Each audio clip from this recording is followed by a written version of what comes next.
Namo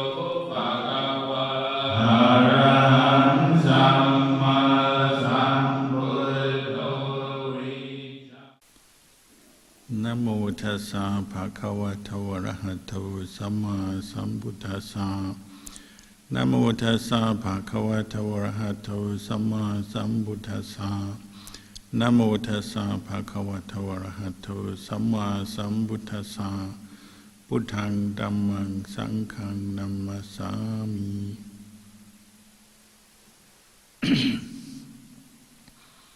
Blessings, good evening to you all.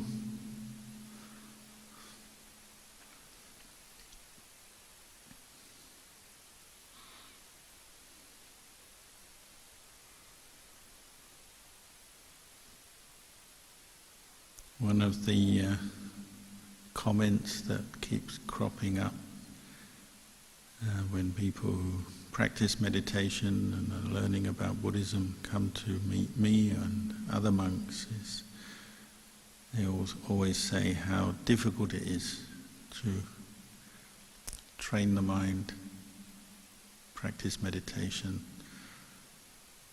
become mindful of an object such as the breath.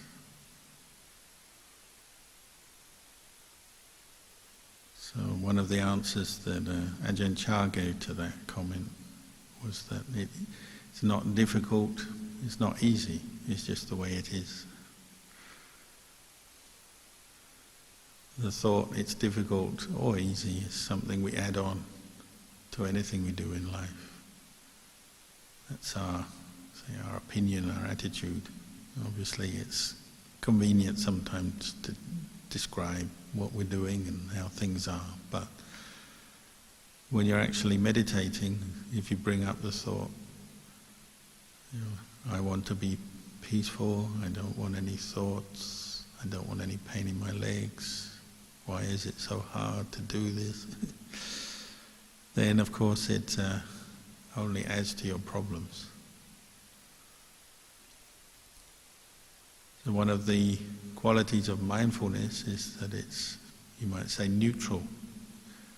It's this quality of knowing your experience, but without forming an opinion for or against. So mindfulness allows insight to arise.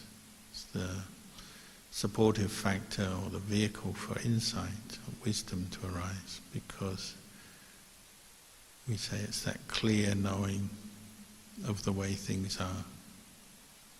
Non-delusion, not getting caught into preferences for or against, liking or disliking, which feeds so much of our mental proliferation and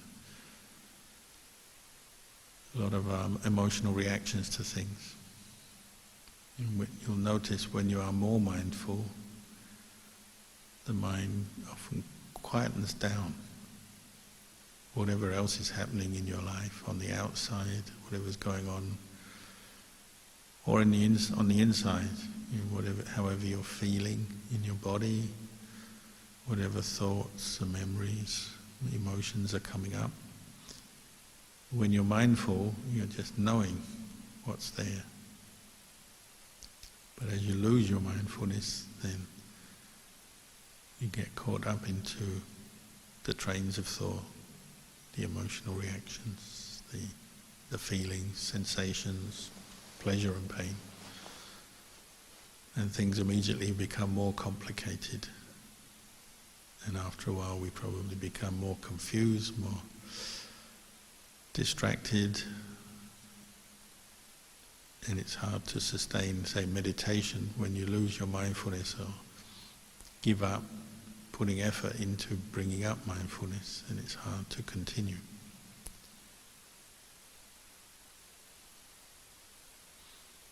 This is why we have this phrase, another phrase Ajahn Chah used to use, viriyena dukkham achinti.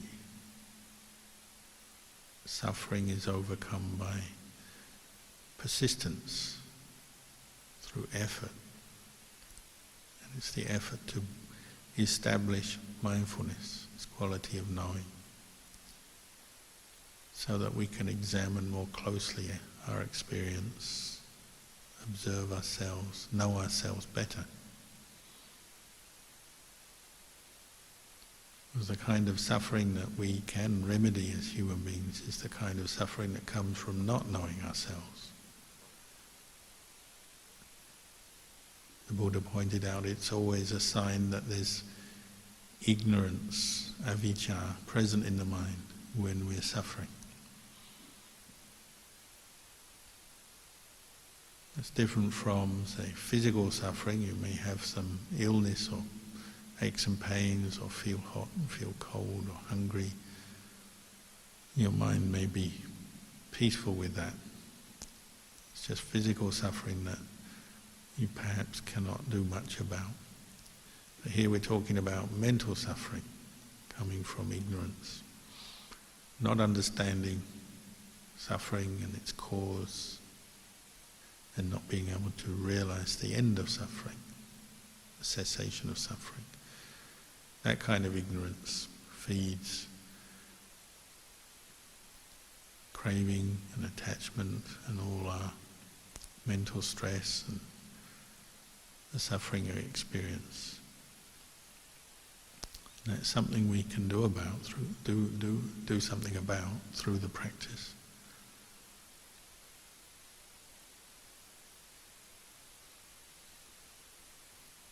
So mindfulness, it's not yet the end of suffering, but it's one of the tools that's always useful, always beneficial to develop. So it helps you to see where the stress or the suffering or the problem you have is coming from. And one of the qualities of mindfulness is it steadies the mind, stabilizes your mind. So even though you may have some physical discomfort or pain, or some bad memories coming up, or you're worrying or concerned about something, anxious about the future,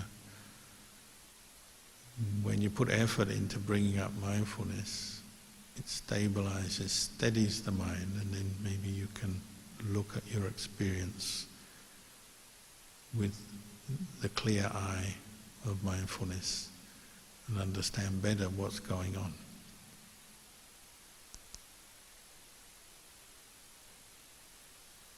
Another way of comparing it is like saying, say you're in a room that's dark at night. You go into that room and you've got to find something in the room maybe.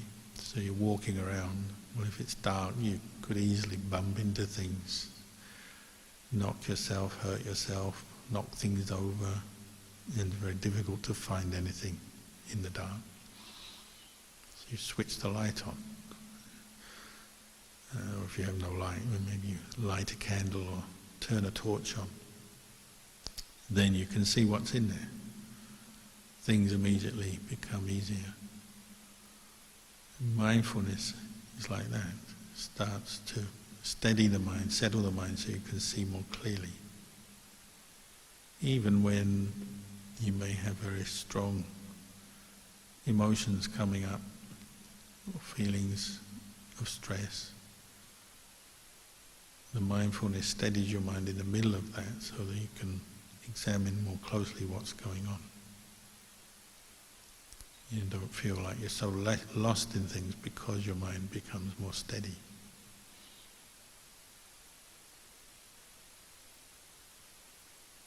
Another thing you notice when you practice mindfulness is when you are mindful, say you're using the breath or any other meditation technique to bring up mindfulness. When you are mindful, then the mind that is always judging and forming views on things settles. And with the steadiness of mindfulness, the stillness, the mindfulness and the clarity, you're not thinking so much or caught up into those thoughts about whether it is difficult or easy, or whether it's taking a long time, it's fast or slow, high or low. refined or coarse, good or bad. You're just knowing things. In the mind of mindfulness, there's no good or bad, high or low, fast or slow. It just is what it is.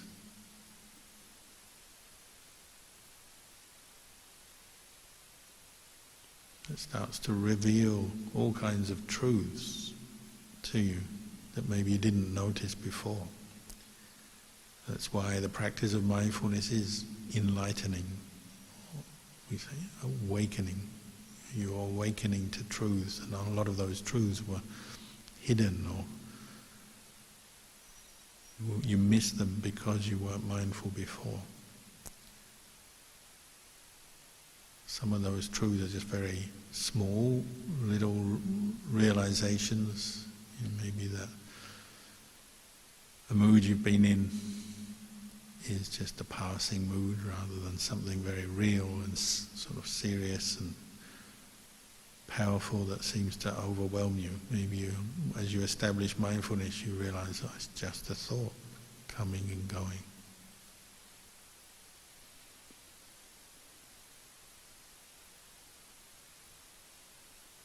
And you begin to see through states of, we say, dukkha, stress and suffering, because you're putting effort into bringing up mindfulness. You also examine things more closely, and so you see more the causes of your suffering, the triggers, where it's come from, what's happened. Maybe see where you're clinging on to a certain feeling or reaction to something, and then that helps you to let go, because you see now, you're mindful, you know what's going on. When we're not mindful, we just run with the emotional reactions and the thoughts, and they seem to be stronger than anything else. If you want to overcome dukkha, you have to put effort into bringing up mindfulness, and then you make that stronger than the thought or the mood that is bothering you or causing you stress.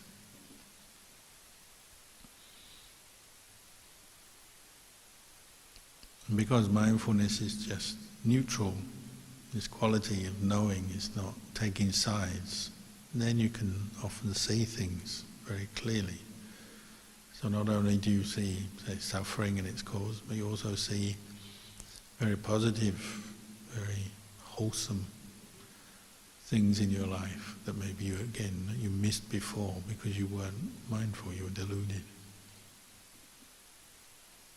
I always remember when I began meditating for the first time as a layperson, I had waves of gratitude and appreciation coming up, because I realized all the good things, or many of the good things that I'd experienced in my life before, but that I'd always taken for granted or never really become mindful of or aware of.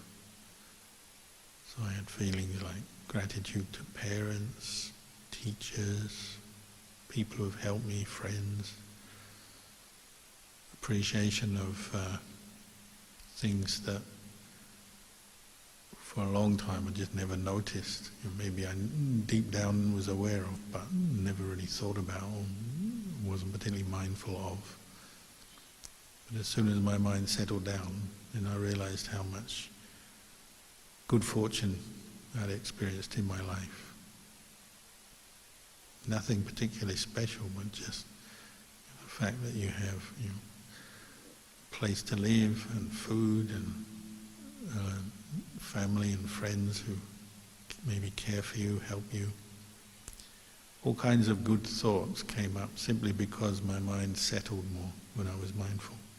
I didn't even try to make that happen. It was just a natural result of the mind being a little bit more aware and clear than before.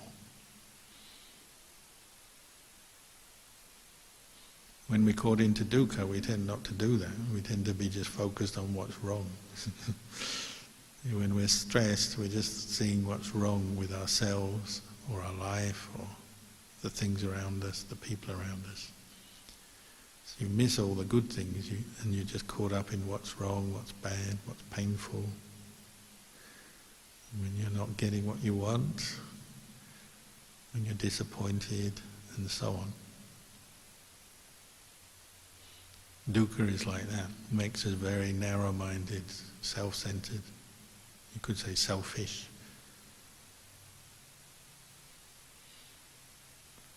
So the Buddha said if you are experiencing dukkha, the way out of dukkha is always to put more effort into developing the good. And that's where mindfulness comes in. It's considered a skillful state of mind. And it's always available for you to develop and bring up. And this word development comes from the word bhavana, which is usually translated as meditation. Bhavana means cultivation or development of skillful states of mind, such as mindfulness. So somebody who's, say, following the Buddhist path, has some faith, has some right view, if they're suffering, quickly they look to how to develop more wholesome states of mind, to get out of the suffering.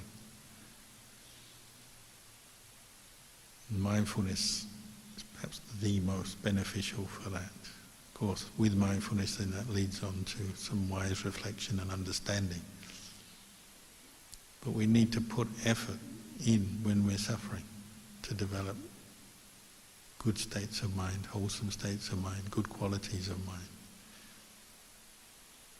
The alternative is when we're stressed, we tend to just sink, drown in it.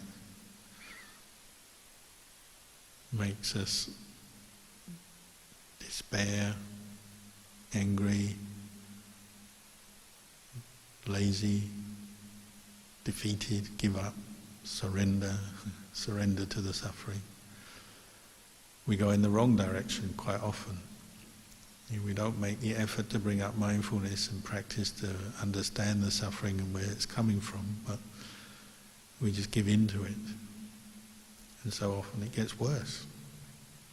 We kind of drown in our feeling of stress or the problem that's come up in our life.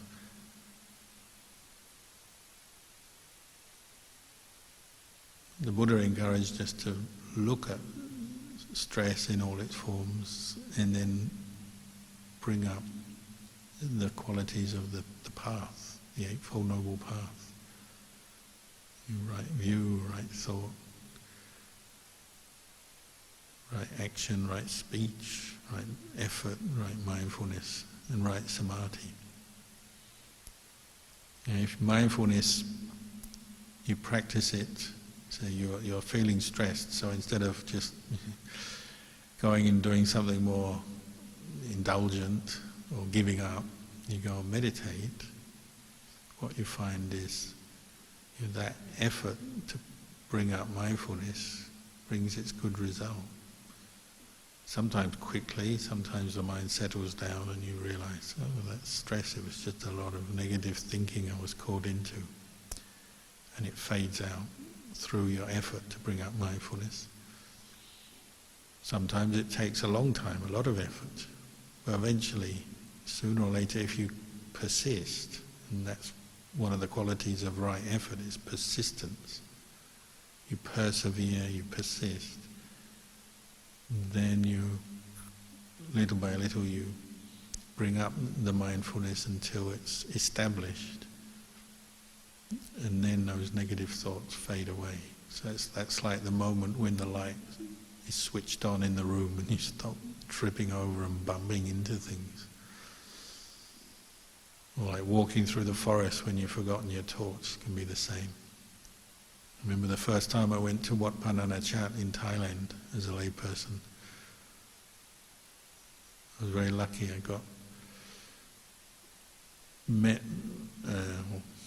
I talked to some policemen in Ubon City, which is about a half an hour drive from Wat Nanachat, and I didn't know the way to the monastery, and in those days I couldn't speak Thai and I didn't know the way. It was the first time I'd been there, and they worked that out and they said, "Wat Nanachat?" And I said, "Yeah, I need to go." And so they put me on their motorbike had a motorbike, had a backpack, and they drove me out to Wat Pah Nanachap very kindly, left me there at the gate. The gate was shut, but in those days there was no wall around the forest, so I just walked around the gate. It was just at dusk, so as I walked up the driveway, it was completely dark, and I had a tiny little torch which I took out, and straight away the batteries failed. I was walking around the forest in the dark, and literally just bumping into trees and tripping over tree roots, getting stung by ants. It took me ages to find a light. There was no electricity in those days. So I saw a light and just walked for the light, about 100 meters in a straight line, not along a path, but just through the forest. So I just kept tripping over and bumping into things, because I couldn't see anything till I got to the light. And then it was a little novice monk, he was only about 14 years old, a Thai novice, who had a kerosene lantern on in his hut. He was reading a book, and he came down, and then he took me to the abbot's kuti. But mindfulness is just like that. Suffering is like the dark forest, and you keep bumping into things and it hurts. You keep moving towards the light, or keep putting the effort into establish mindfulness, and sooner or later it's like the switch goes on, the light goes on, and you don't have to bump into things anymore.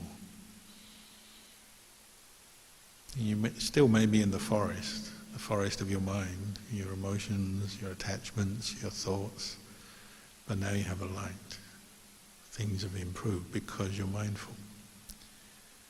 So you can dodge the trees and the roots and the things, or the furniture in the room. You can dodge it, you can move around it without bumping. So immediately things are a little more pleasant. Some of the problems are still there, but now you don't get caught up in them or bump into them. That's what mindfulness does. It's another kind of false opinion or false view people have. They think, if I'm mindful, then all my problems are gone. It's not necessarily true. You may still have all kinds of problems in your life. If you're ill, you're still ill. If you have pain in your legs, you still have the pain.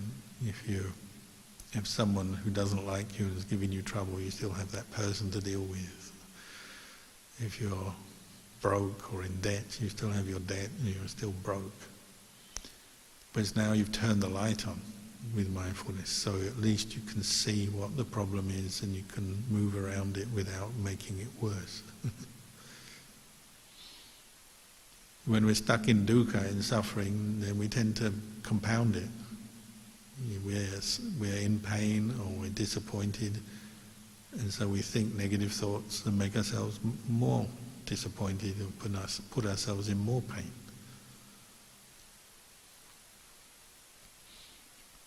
But if you put your effort into establishing mindfulness, the Buddha said it's never wrong. You're always guaranteed some success, something good. The word apanaka that he used for this is something you can also use for betting or gambling. So they say it's a safe bet. It's a sure thing. Every gambler wants a sure thing, and most of the time they don't get it, so they lose lots of money.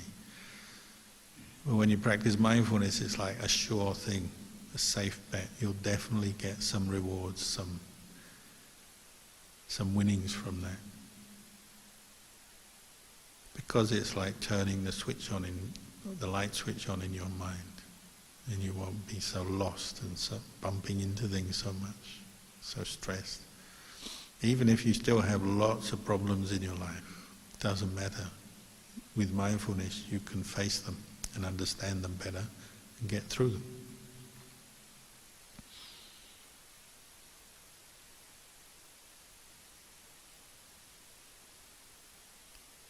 And this is why the Buddha encouraged us to practice mindfulness in all its forms, so not just in meditation, but in what we call mindfulness in daily life. Sort of a term for just going about your business, whether it's work or study, or whether you're just free time is also daily life. So practicing mindfulness any time, any place, any posture, any activity. The more effort we put into that, the better, because it keeps you out of danger. Or if you're falling into danger, it helps you get back out of it. And you never quite know when the next bit of danger or the next problem is going to arise, because life is full of surprises. It's very unpredictable. But the alternative is we always compound our suffering. So you hurt yourself, you say you make a mistake and you physically hurt yourself, or mentally you hurt yourself by getting caught into a bad mood of disappointment, say. But then because we're hurting, we react with more negativity. We hate ourselves more, or we hate that other person all the more, or we hate life or the world more because of the original painful experience, and then we compound it and make it worse. That's the time you have to train and bring up mindfulness. So mindfulness in daily life is very useful, because a lot of our suffering comes up in daily life. Sometimes in meditation you're just remembering past suffering, because meditation in itself is a fairly passive, quiet activity. If you are experiencing any pain, mental pain, physical pain, well, often that's come up from the past. But in what we call daily life, you're going about your business, that's often where the pain is being caused and where trouble is starting. So even more useful to have mindfulness at those times.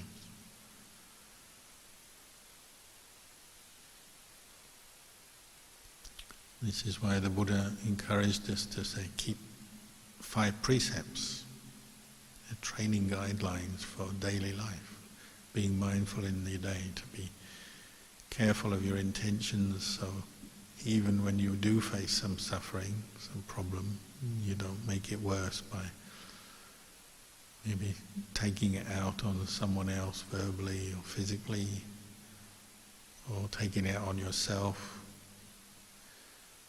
or doing something rash that you might regret later. Just when so often when we're suffering, we go off and we do something that gives us some short-term relief. We go off and drink, or let off steam, shout at someone, argue with someone, or do something or other that's maybe gives you a little bit of temporary relief, but in the long run often makes it worse. The Buddha encouraged us to train or use the 5 precepts as ways to both train in mindfulness and also keep the mind from compounding or making its suffering worse. Because of course you live in the world, there are things that bring us stress or that are stressful. Working, going around, driving a car can be stressful. Working at a job, trying to integrate with other people is stressful. Earning money, paying bills is stressful. Having a human body that feels tired, gets ill is stressful. But then we compound it and make it worse because we're not mindful, maybe don't keep the precepts, so we do things that actually make the whole thing worse. So anything that helps you to establish mindfulness in daily life. You get that moment where you turn the light switch on and you can see what you're doing more clearly. Then maybe you can change the direction of what's going on.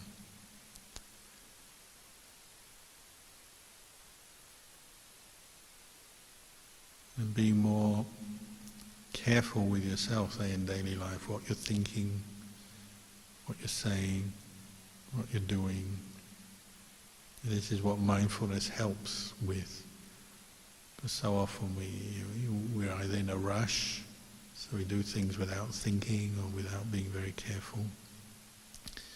Or sometimes we're doing things under false understanding, misunderstand a situation, misunderstand ourselves or somebody else. And we create a wrong understanding.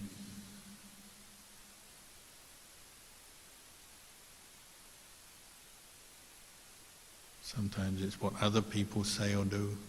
We take ownership of other people's actions or words.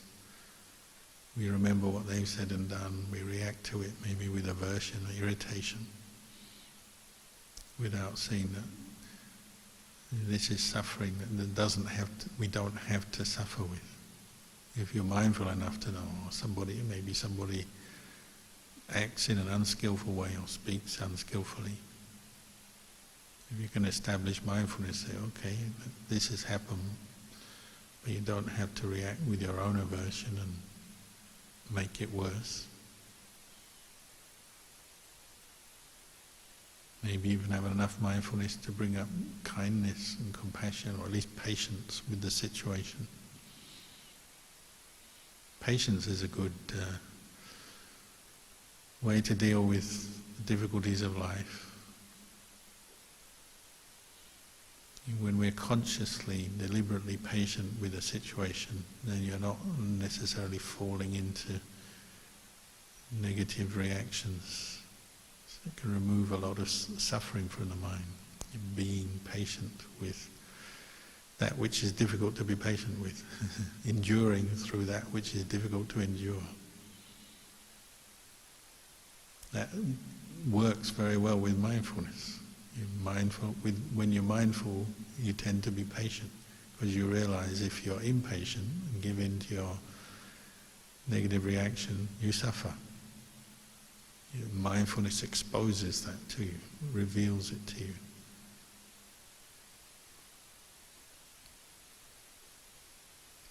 Especially if it's something you can't change or control, say like other people.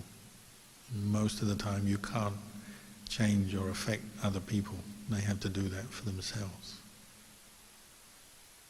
The real change is for ourselves. Ajahn Chah used to say, look at other people 10% of the time, get to know yourself 90% of the time. Because maybe you can affect other people about 10%, maybe have a good effect on them, or give them some advice or assistance, or just interact with them in a good way, a skillful way. Just 10% of that will help them.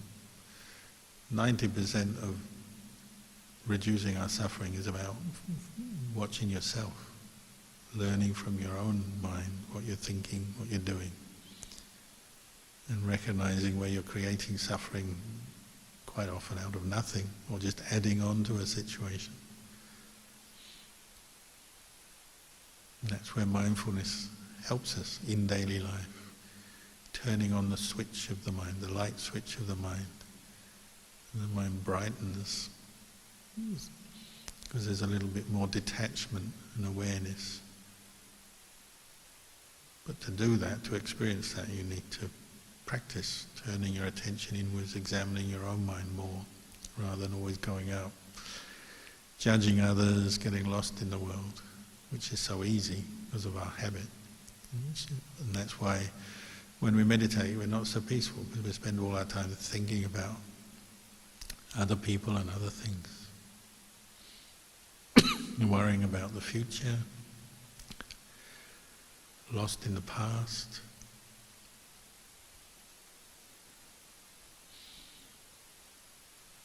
If mindfulness develops continuously, especially if you're practicing sitting or walking meditation, then eventually you may experience samadhi, where mindfulness is there and all the additional thinking and worrying and sleepiness fades away. That's like Better than even just turning the light switch on. It's like the sun coming up or the moonlight coming out from behind the clouds. Literally, it's like samadhi is like the light where before there was darkness in your mind. So the mind becomes very stable, peaceful, calm for a long time. And sometimes people even misunderstand there. They think once you've attained the state of samadhi, you don't need mindfulness anymore. You've done it, you've got it, whatever you were aiming for, you've got it. So you just sort of sit there in this state of emptiness, the bright, peaceful mind. So of course it doesn't last very long, it fades. Even when the mind does become calm and we experience some stillness and peace of samadhi, we still need to maintain mindfulness. And to also maybe investigate the truth. Use the samadhi to look at where you're clinging to your body and the feelings and the different negative perceptions that you've been carrying around, some of the mental baggage that weighs us down so much. When you experience some samadhi, the mind is really detached, then you can do that very well. But you need mindfulness still. If you think once you attain samadhi, that's it, put the mindfulness down like everything else, then you tend to just go into delusion again. Dullness, even though your body might feel quite peaceful, the mind goes dull because of a lack of mindfulness. So it's not like a quality you never put down, you're always preserving, developing, putting more effort into keeping it. Then insight can arise. You understand things better.